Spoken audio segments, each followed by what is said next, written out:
O evangelho mundano. Quando a igreja se parece mais com o mundo do que com Cristo, vivemos em uma geração que busca eliminar todas as barreiras entre a igreja e o mundo. Muitos acreditam que para alcançar as pessoas é necessário tornar o cristianismo cada vez mais parecido com a cultura que o cerca. O resultado dessa mentalidade é o surgimento daquilo que podemos chamar de evangelho mundano. O evangelho mundano não rejeita Cristo abertamente. Ele não abandona completamente a Bíblia. Seu perigo está em tentar conciliar aquilo que Deus separou. Ele procura unir luz e trevas, santidade e pecado, reino de Deus e sistema do mundo. É uma tentativa de seguir Jesus sem renunciar ao mundo. A palavra de Deus, porém, apresenta uma realidade diferente. Desde o início do ministério de Cristo, o chamado ao discipulado sempre esteve acompanhado da renúncia. Em Lucas 9, 23, Jesus declarou: "Se alguém quer vir após mim, negue-se a si mesmo, tome cada dia a sua cruz e siga-me." Observe que Jesus não prometeu um caminho sem renúncia. Pelo contrário, ele ensinou que seguir a Cristo exige uma decisão diária de abandonar a própria vontade para obedecer a Deus. O evangelho mundano procura remover exatamente essa exigência. Ele oferece uma fé sem cruz, um discipulado sem renúncia e um cristianismo sem transformação. A mensagem deixa de confrontar o pecado e passa a acomodá-lo. O apóstolo João foi extremamente claro ao tratar desse assunto. Em 1 João 2, 15 a 17, ele adverte os cristãos a não amarem o mundo nem aquilo que há no mundo. João não está falando do planeta ou das pessoas que precisam ser evangelizadas. Ele está falando do sistema de valores que se opõe a Deus. Ele menciona a concupiscência da carne, a concupiscência dos olhos e a soberba da vida como marcas desse sistema mundano.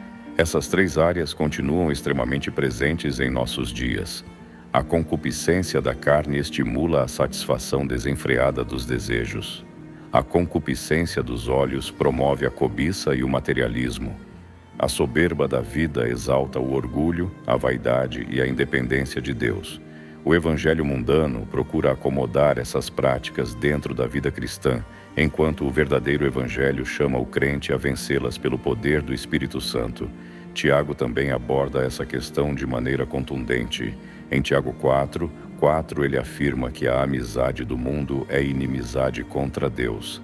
Essa declaração é forte porque desmonta a ideia de neutralidade espiritual. Não existe uma posição intermediária entre o reino de Deus e o sistema deste mundo.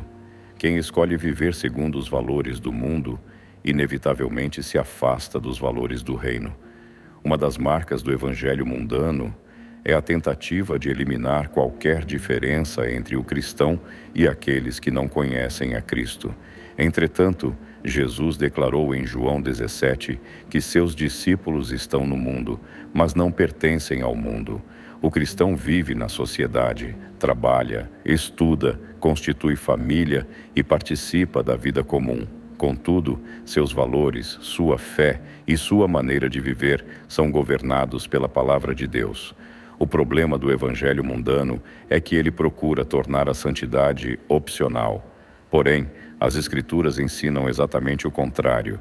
Em 1 Pedro 1, 15 a 16, Pedro escreve que devemos ser santos em toda a nossa maneira de viver porque Deus é santo. A santidade não é um detalhe secundário da fé cristã. Ela é uma consequência natural da nova vida em Cristo. Ao longo da história, a Igreja sempre enfrentou a tentação da acomodação. Em diferentes épocas surgiram pressões para que os cristãos abandonassem suas convicções em nome da aceitação social. Entretanto, os servos de Deus que marcaram sua geração foram aqueles que permaneceram fiéis à verdade, mesmo quando isso custava popularidade, prestígio ou conforto. O próprio Senhor Jesus afirmou em João 16:33 que seus seguidores enfrentariam aflições neste mundo. Isso significa que o verdadeiro cristianismo jamais será completamente aprovado pelo sistema que rejeita a Deus. O Evangelho não foi dado para ser moldado pelo mundo. Foi dado para transformar pessoas que vivem no mundo. O evangelho mundano promete aceitação sem arrependimento.